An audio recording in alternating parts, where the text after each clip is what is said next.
Hello everyone. If this is the first time you are watching my PMP exam prep video, then let me tell you one thing. I follow PMP exam content outline and not any reference book. PMP exam is based upon PMP exam content outline, not any reference book. Lot of people have confusion about this.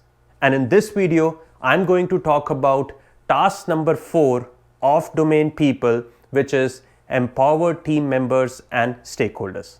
By the way, who am I? My name is Varun and I am the founder of EduHubSpot, a training company which trains for PMP, ACP, RMP, PGMP, PFMP, SAFE certifications, like you name it, and we do it. My team and I have given thousands of PMPs to this industry. So let's go right into it.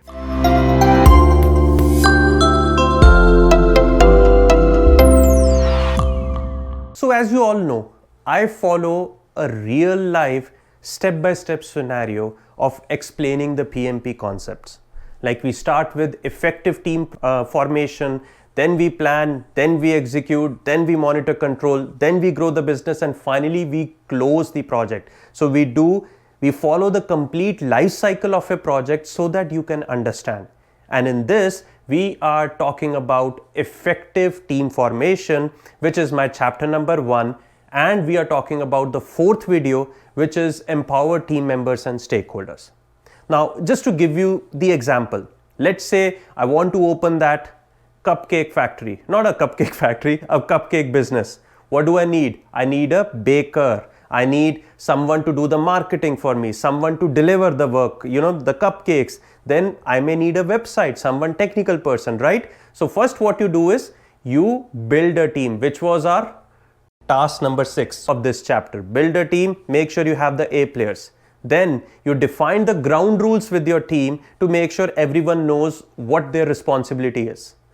After that, what we did, we negotiated the project agreements. Let's say on your cupcake, you need a lot of sugar. So you need a constant supply of sugar, but you wanted to take it at a discounted price. So you do an agreement with a third party who will give you the sugar. So you'll negotiate the agreements. And finally, in this video, we will talk about empower team members and stakeholders, which means you will make sure that you are helping the team members to take a decision to make sure they achieve the project goal. So let's see what our exam content outline, the free tool, has to say about the enablers of this. Let's go right into that. So this is my exam content outline free tool. This is our task number 4, empower team members and stakeholders. Click on that. Once you click on that, you will be on the specific task. So this is domain 1 task 4. You will see organize around team strengths. Okay. So basically these are the enablers as per the exam outline. So organize around team strengths. Basically what does that mean? Make sure that whatever your team strengths are, you organize your team members, give them those tasks. Support the team task accountability. Now what does that mean? Make sure that, first of all, make your team accountable. Like for example, in my step-by-step study plan, what do? I ask my team members, I ask my students to be accountable for this homework. Like I'll say homework number 3, deadline is 25th of February. And I want to make sure you complete these 3 things. So what I'm doing, I'm making sure that my team members, which is basically you guys, my students, are accountable to complete this task, and I'm supporting them. Then evaluate demonstration of task accountability. Exactly. Once you finish the homework, you send me an email and you say, Varun, I completed this. So that's what I'm doing. I'm demonstrating that task accountability. I'm evaluating your position, how you are doing in that particular homework. Then determine and bestow levels of decision-making authority. Yes, decision-making is a very important concept. So you need to have a right approach. And we will do some practice questions on that, and this is something which we will do at the later phase once we complete the theoretical part. And by the way, if you need this free tool, if you are my student, you already have that. But if you're not my student, you just have to go to my website www.eduhubspot.com And once you go over there, just talk to my chat representative and they will walk you through this tool through a Zoom call, and that's it. You can have it. If you become a student, you will pass the exam. If you don't become a student, then also you may pass the exam, but at least you will have a proper concept and you can at least get this free tool. So let's talk about the concepts now. So first we have is the organize around team strengths. So what you should do is, first of all, do the SWOT analysis. What is SWOT analysis? Strength, weakness, opportunity, threats. So based upon the strengths, you should identify the opportunity. Similarly, based upon the weakness, you should identify the threats and eliminate them. So like for example, how would your baker feel if that baker is given the task of making the website? That person is definitely not equipped to do that, right? So you have to make sure that you work with the team to identify their strength and give them what they are good at. Similarly, the developer, the coder who has no clue about how to make a cupcake, you would not want that person to do that task, right? So that's what your organize around team strengths is. Once you have your team, it is important to organize them based on their strengths and weakness. How the team makes these decisions, because you have the team members, there may be so much overlapping task also, and you don't want conflicts, right? So you need to have a decision making technique in place, like voting, unanimity, majority. A multi-criteria decision analysis needs to be done. And this is something I will be teaching you in Plan the Project Work, which is chapter number 2. And we'll talk about. That's not a free video which is available on YouTube. That will be on my website www.eduhubspot.com. Information is in the description box of the YouTube, but don't go now. Finish this video first and then you can definitely visit. Team members need to take decisions on risk, priorities, etc. Like for example, there is a risk which is your competitor has created another bakery in your location. How would you manage that risk? How would you come up with a solution, a response to that risk, right? So your team has to identify those things and your team has to help you take a decision or let them take a decision which is good for all of us. Team charter will define the decision making tactics. If you remember, we did team charter in one of the videos previously, which tells the do's and don'ts of the team, right? We will talk about that also in future videos. Preference should be a win-win for all. Yes, you have to make sure that it has to be a win-win for all of your team members. Like for instance, if someone is not comfortable with a particular task, help that person, support that person. But if you think that person will be better suited for some other task, talk to that person and let him or her, do that particular work. And of course, voting and multi-criteria decisions I already talked about.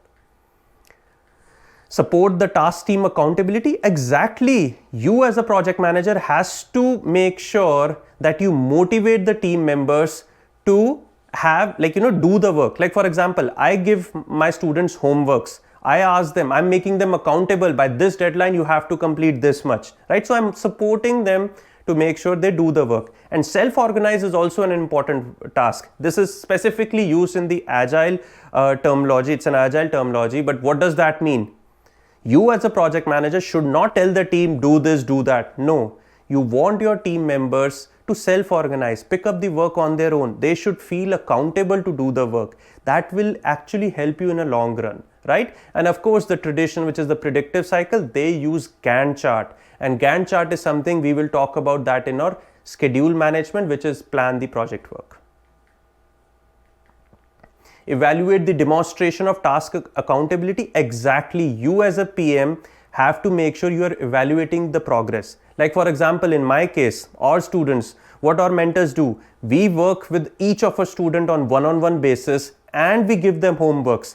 Then once the student completes that homework, he or she reaches out to us and we evaluate their performance and give them feedback before moving to the next chapter. What are we doing? We evaluating your progress, and similarly at the same time, you are accountable also to complete that homework.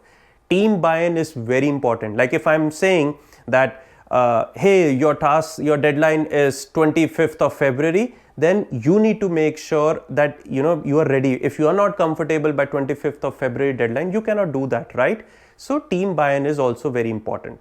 And of course, the traditional uses the WBS dictionary.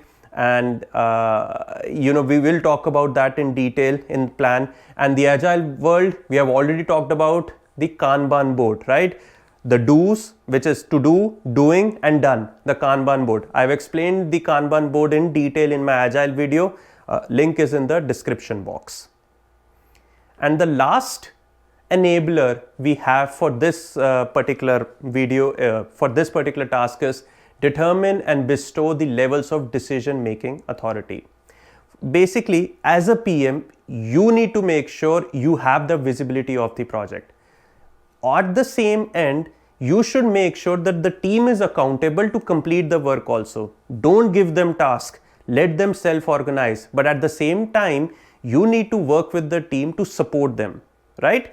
Team should come up with the with the task. Team should come up with the estimates. If the team says that this task will take 4 hours, don't force them to make it for 1 hour. Of course, if it's a priority, you can share it. But if it's 4 hours, it is 4 hours. Trust your team. Your team should always feel motivated to do the right work, to make sure that the project gets completed as per the requirement, within the time, within the cost which has been given to your project.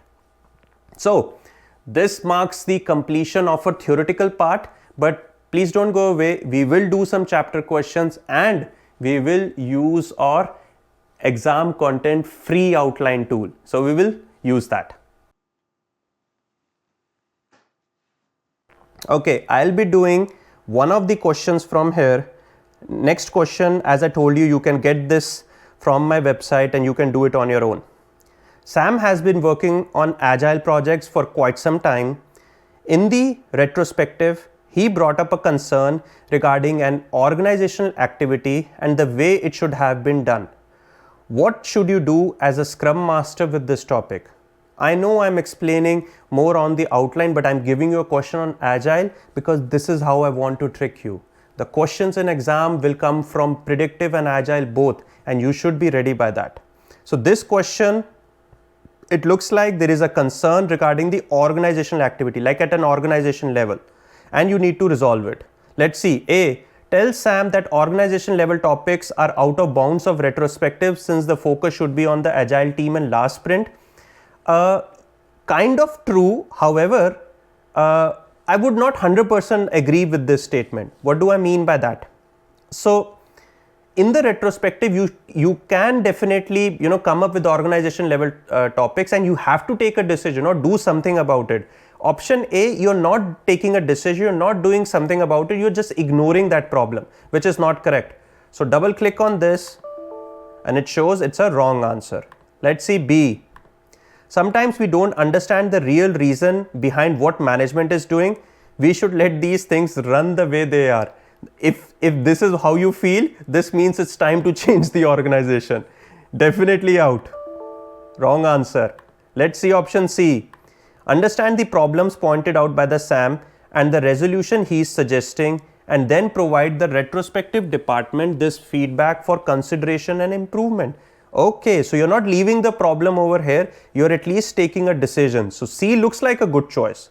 D, tell Sam that there is no point in complaining about things, rather he should focus on improving his work and his team. Again, you are ignoring the problem, so D should be out as well.